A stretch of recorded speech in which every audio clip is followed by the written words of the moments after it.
Today we're going to be doing a collective reading for anyone who's tuning in. So if you are here coming across this reading, there's definitely a message in here for you. And we're just going to see what messages do we have for the fewer, highest, and greatest good. That's definitely one. And oh, that's another one.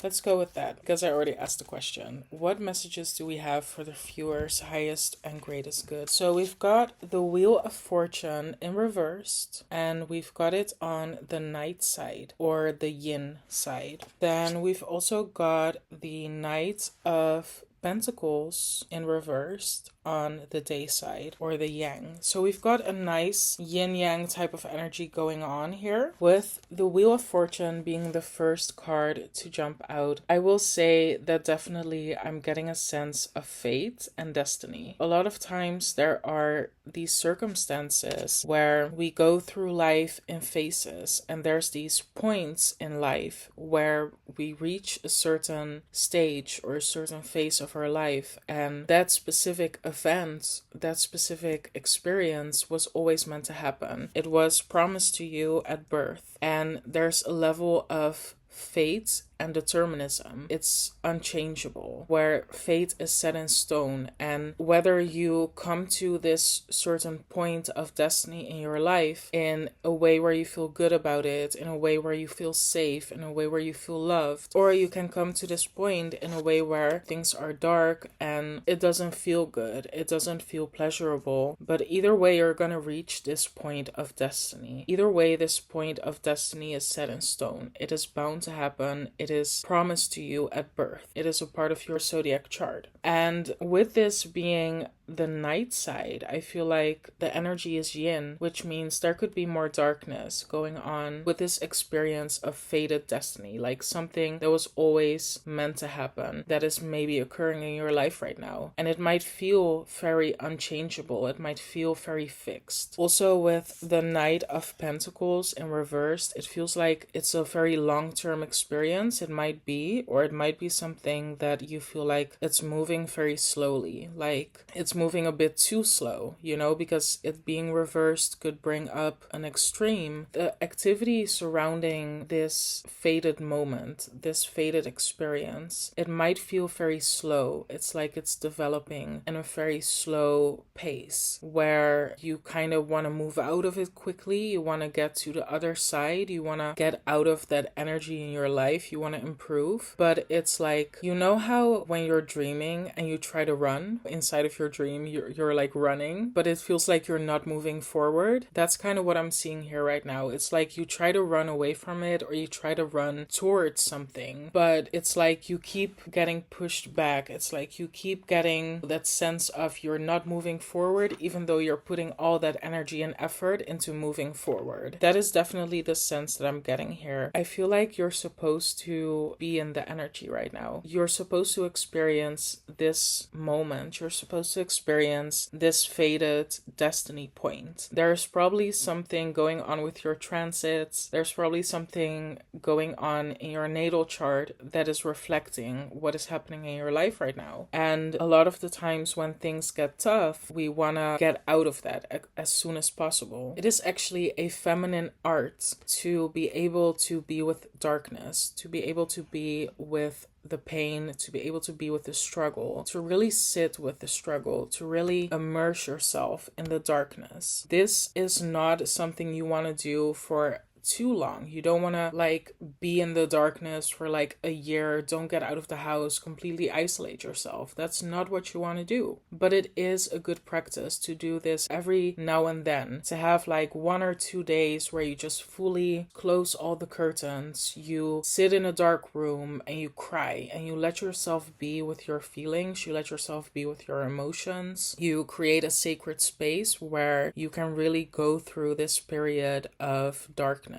And the activity, there's this field of activity. The external circumstances could be moving very slowly, but they could be very much in your face. Like they could be very loud, which makes you wanna run away from it. But it's like you are being held back. It's like you're being slowed down. So whatever it is that you're trying to run away from, this fated destiny experience, this could definitely be your Saturn return.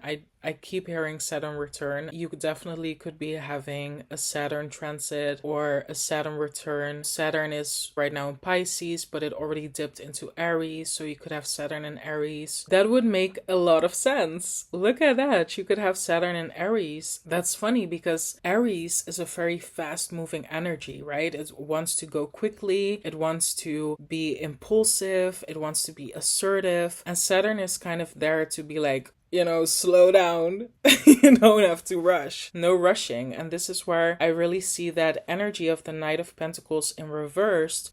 The Knight of Pentacles is already a slow moving energy, but it being in reversed, it could take that energy to the extreme. Definitely also with the Wheel of Fortune connected to it. I think that the energy of Saturn, it's overwhelming, especially if you are like an Aries individual or if you have a lot of fire or air in your chart. This could be difficult for you. Like you might want to like move fast, and there's this external circumstance that is literally pushing you to slow down and holding you from moving any quicker, holding you from moving forward. What I would say is, it sounds cheesy, but you gotta surrender, because also the card that is just like staring at me right now is the Hanged Man, okay? So you gotta surrender. You gotta just give in to the darkness sometimes. It cannot always be light and bright and sunny and rainbows. Sometimes a part of our destiny is going into our yin, going into the darkness. And as you can see, he's holding the Ankh. So it's actually, and this is an interesting thing about it, right? Let's talk about yin yang for a moment. Okay, I wore these earrings for a reason. I wore them for a reason. So yin is the feminine. It is darkness. It is cold. Okay, that is yin.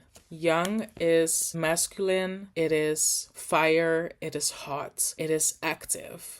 Yin is passive. Yin is rest. Yang is activity. It's movement. The Ankh is very interesting because in a lot of ways it resembles the womb. The womb is this dark void, this dark space from which we are all born. The Ankh is also a representation of vitality. And the yin within us, it's our vitality, but it's the vitality that comes from darkness. It comes from, if you think of a baby being in the womb, being in that maternal dark space where it cannot move. I mean, it can move, but barely. It's like you're like in a position where you're just fully positioned inward as you are growing. And from that dark space, from that void, we emerge into the light. And so this is really the concept that I want you to grasp, that sometimes in order to elevate, in order to move into the light, in order to have better days, you gotta allow yourself to be in the darkness. You gotta allow yourself to be a little depressed sometimes, okay? I'm not saying that you should stay there, and I'm not a mental health professional. I am not a licensed professional of any kind, but I am saying that in a spiritual way, it's not always good to neglect the darkness. Sometimes we gotta look at the shadow, we gotta look at the darkness, and we gotta confront it. We gotta really see it for what it is. And what you'll find when you'll do that, you'll find that there is destiny. You'll find that there is purpose.